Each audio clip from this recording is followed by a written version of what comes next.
Wow, thank you, Ian. And before I begin, I just want to say I haven't written a book, so I won't ask you to read it.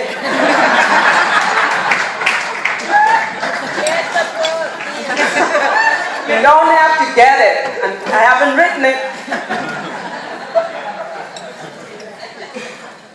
Thank you so much for giving me the honor of being your guest speaker tonight. Jambo, that means hello in Swahili. There's an African proverb that says, children are the reward of life. I was born in Kenya, the youngest of three, and was raised by wonderful parents who didn't have a lot of money since only my dad worked and mom stayed at home. As a child, I remember always having one or more relatives staying with us for periods of time while we got on their feet. That's how my parents were. Always helping someone in a slightly worse situation than we were. In fact, I didn't realize we were poor until I was much older. I was a pretty solid student and aspired to go to university, but despite my good grades, that opportunity didn't happen for me in Kenya. At that time, there were only 5 universities in the whole country. And whether or not you got in depended on what your connections were, or if you had enough money to bribe the right people. If you happened to be male, your chances were slightly better. In my early 20s, I had the urge to see the world. I'd never left Kenya, but I talked to the boss I was working with at the time, and I told him what my plan was. And fortunately, he was able to assist me in getting a passport and a visa to the US. We had to jump through many, many hoops at the time. Getting a passport, they would ask, why do you want one? Gee, Einstein, so I can travel? But that's how ridiculous it was. A lot of unnecessary red tape. So the images I had growing up in Kenya about what the United States was all about was based on a TV show that some of you might know, Dallas.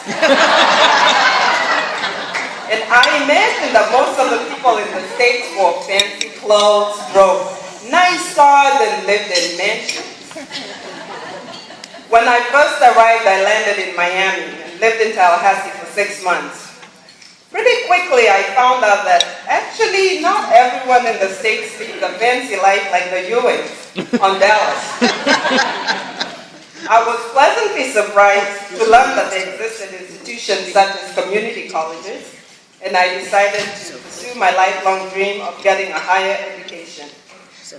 I worked long hours to put myself through Highland Community College and then transferred to the University of Washington, where I eventually earned a Master's of Social Work. The first one in my family.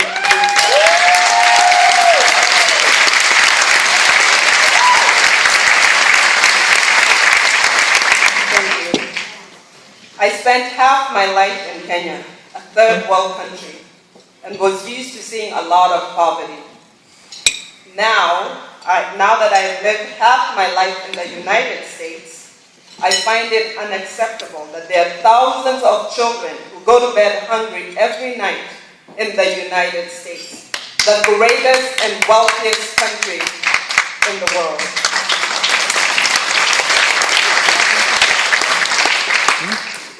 In my job as a school counselor, I would encounter kids who are constantly asking for something to eat because they didn't have enough food at home, or their mom wasn't getting paid until Friday and it was Monday.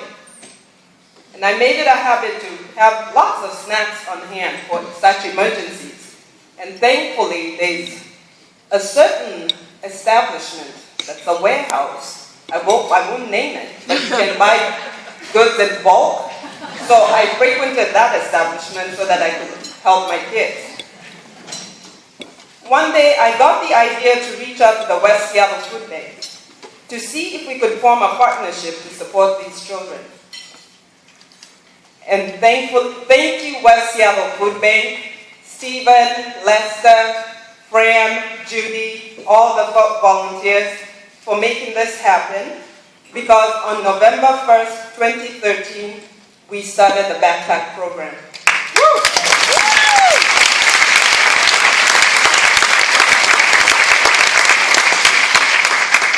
And within 6 months of its inception, 5 schools in West Seattle now have a backpack program.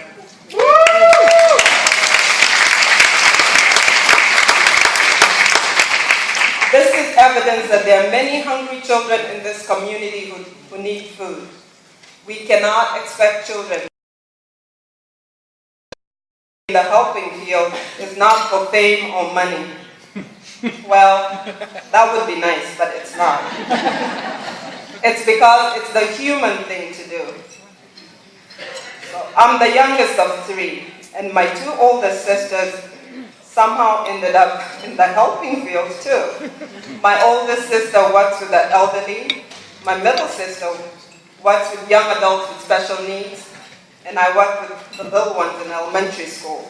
And no, we didn't plan our jobs based on birth order. It just happened.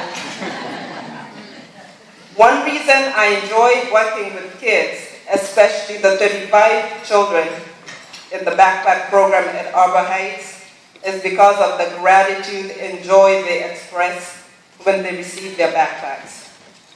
So this is how we do it. On Wednesdays, I come down to the food bank, and they have all my boxes ready. We load up my van, I drive to school. Thursday, I package the 35 backpacks, and then Friday, at about 2:45, we make an announcement and say, all the kids who need who come to the office, please do so now. And they come in, and every Friday afternoon is like Christmas. We always pack something that's fun, and it's different from week to week, so it's never the same from one week to the other, to the next. 3 weeks ago, an 8-year-old girl whose mom is single, currently unemployed, and homeless, wrote me a note that I would like to share and said, a treat for you. I mean, how sweet is this? Money cannot buy this.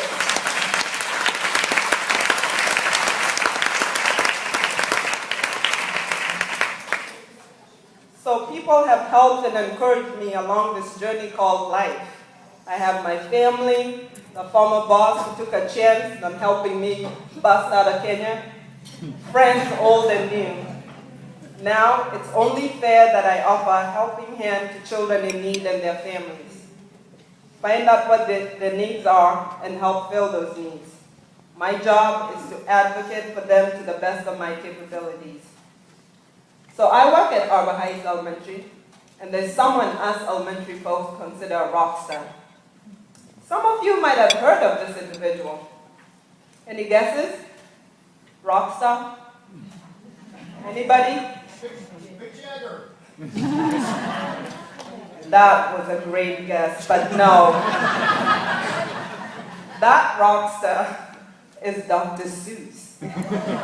And he wrote, unless someone like you cares a whole awful lot, nothing is going to get better.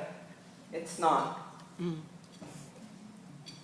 Some of these children are dealing with situations that they have no control over. And unless we care, nothing will get better for them. Ladies and gentlemen, I invite you to join me in opening your hearts, your wallets, and checkbooks. Pull out those credit cards and give. Give from every corner of your soul. For what you give, you get 10 times over.